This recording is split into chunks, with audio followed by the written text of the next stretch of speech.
Hi there, this is Sean. It's June, that means it's Pride Month, and during June I'm reading books that celebrate everything LGBTQI+. One of the books I've read this month is this one. It's called Darius the Great Deserves Better, and it's written by Adib Khorram. I found this quite a good read.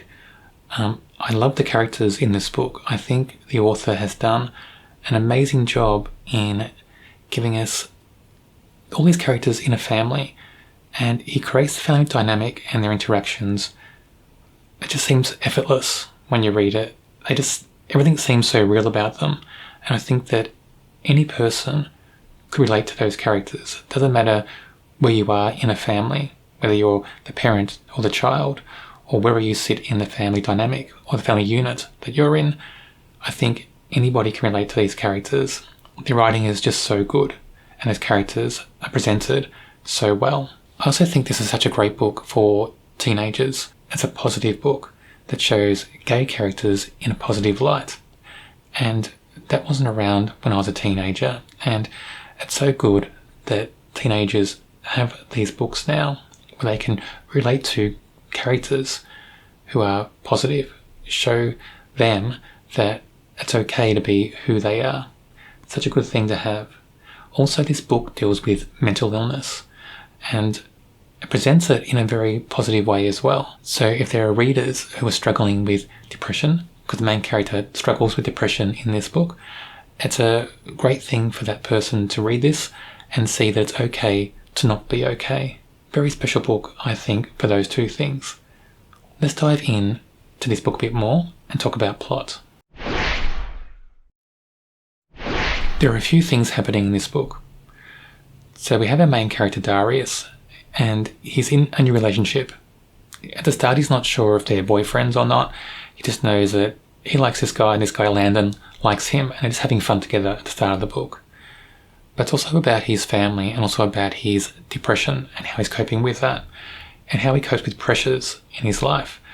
And different pressures from different areas of his life can set off his emotions a bit, and he feels almost assaulted by pressures throughout the novel. The other things going on in his life is he's joined the soccer team, and for once he feels like he's part of something, part of a group, part of a friendship group as well, because all the guys on the soccer team seem to like him and they're supportive of him. So he's found, I guess, a tribe to belong to. We also have his grandfather who's in Iran. His grandfather is quite ill, dying, so that adds a bit of pressure and sadness into his life, and so he's coping with that as well. We have his younger sister, Leila, and his younger sister is coping with her own struggles. So she's being bullied at school. The parents are quite busy, working very long hours, and they're struggling a bit financially, so they're not really paying attention to what's going on with the kids that much. So it's up to him really to pick up that slack, and he's so supportive of Leila in the book that it's really remarkable, and you see some things going on and how he supports her and what he does for her through this book. That's quite sweet. Other things that are going on is this other guy called Chip. He's part of the soccer team as well, but there are some interactions going on between Darius and Chip that just make you wonder, and Darius does wonder, the character. It makes you wonder is Chip trying to flirt with him a little bit? Is Chip interested? We get descriptions of glances different times between them both, and they spend a lot of time together. Chip's helping Darius with his different homework that he's struggling with. They spend a bit of time studying together, every week, and they have a lot more interactions than they used to have. So Darius is often wondering about that. Even though he's boyfriends with Landon, he's wondering, what's going on with Chip? Is Chip interested in him? And how does he feel about Chip? So he's working through that as well. So there's quite a few different things this character's working through, but the author is able to juggle all that quite well and presents it in a very clear way, and presents it in a way that I think a teenager would think. And I think that's the remarkable thing about this book. The author has a very good grasp of all the different characters of any age and how they would react to different things in their life. And I think that that's quite special, because not every author can capture characters of different ages and different genders so easily. If you want to concentrate on just, I guess, the romantic angle of the book, it's all about this love triangle, or we'll say love triangle, because it's not a typical love triangle that you'd see in other books. So you have Darius and Landon, who decide they're boyfriends. Landon is a bit of a strange one, so comes across most of the time as just, the golden catch, someone you would never give up. Strange things though. So he cooks meals for Darius's family. What teenager cooks meals for someone else's family? That I didn't get. I thought that was an odd thing to include in the novel, and it happened quite often. So that didn't make sense for me for a teenage character. So that was one thing I thought was a bit odd in this book. The other thing I thought was odd, I'll just digress a little bit, is that Darius gets an internship in a tea shop, and that's the tea shop of Landon's father. An internship in a tea shop didn't make sense to me. I mean, who gets an internship in a tea shop? I thought that was odd. I never heard of that. If that happens, someone let me know, because I never heard of anybody having an internship in a tea shop. Let's go back to the love triangle. So we've got Darius and Landon, who are boyfriends. Then we have Chip. And so he's the third person in the triangle. And Chip likes Darius, and you get to see that during the novel, because Chip pays a bit more attention to Darius, especially towards the end. The last 50 or 100 pages, he starts to get clear signals that Chip really likes Darius, and Darius isn't sure how he'll handle that. So it kind of scares Darius a little bit, but he's also confused because Chip was somebody who used to bully him, tease him. Towards the end, some things happen, choices are made. I won't say what choices are made, but I thought it was a good ending, and I thought it opens it up for a third book. That's my feeling anyway. Darius, of course, is our main character, because the book is about him. He's a very good character, I think. He's so well crafted and so well written. I like his backstory. I haven't read the first book in this series, so I will try to get a copy of that to read as well.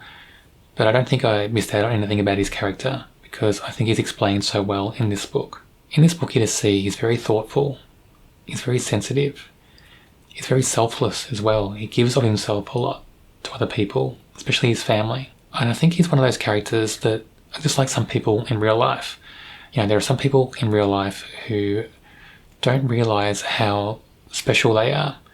They don't value themselves as much as other people do value them. I think there are a lot of people in real life like that, that if somebody just told them how much value they have, it would make all the world of difference to them. And I think Darius is just one of those characters. Landon is Darius' boyfriend in the book. He has two sides to his personality. He has this very sweet, caring side, but then he has this kind of angry side and this kind of jerk side where he's trying to pressure Darius into having sex all the time. I've just got a feeling that Darius would be better off without Landon. That's my thought anyway. I think Landon is just somebody who seems to want to have what he wants, and it's almost like he's trying to do nice things for Darius to get him on side so he can get what he wants. That's what it felt like in the book sometimes. Even though he comes across as this very caring and supportive and positive person through the book, you get the impression there's these undertones, and he's got a motive for being like that, and it's not always a very good motive. That's the impression I got anyway. Well, I like Chip. I think he's a character who's just trying to find himself. He is coming to terms with who he is, and he's doing that in his own time. He hasn't realised certain things about himself as early as other people. I think that's okay. And he's another character who seems to be overwhelmed with some external stuff that's going on with his family or his life, and he seems to be needing that support. And unlike Darius, I don't think he knows how to ask for it. It's good to see that they have that friendship, Chip and Darius, because I think they support each other. I think maybe Darius is teaching him a few things about himself, that it's okay to be who you are, and it's okay not to be okay and ask for help. And I think that's a good sign in this book, and maybe teenagers who read this may notice that they may not be so overt to them, but they may notice it and take on those character traits and support their friends if they're going through something that they're struggling with. So I think Chip is a very special character for those reasons. Darius the Great Deserves Better is a really special book. I rate it a 4 out of 5. A 4 out of 5 because there are just a few things I didn't get and a few things that didn't make sense to me in the book. But it is a special book that I think everybody should read. There's so much to like about this book. Those messages that are really supportive for young people, I think they're the most important part. The way the author captures characters, especially that family, Darius's family, every character in that family is so believable, and they're all struggling with different things, and the whole message by the end is that talk about what you're struggling with your friends and family. I do review other young adult novels on my channel. If you want to see those reviews, check out my channel, and while you're there, why not subscribe? Also, check out the young adult playlist that's on my channel. It should be on your screen now.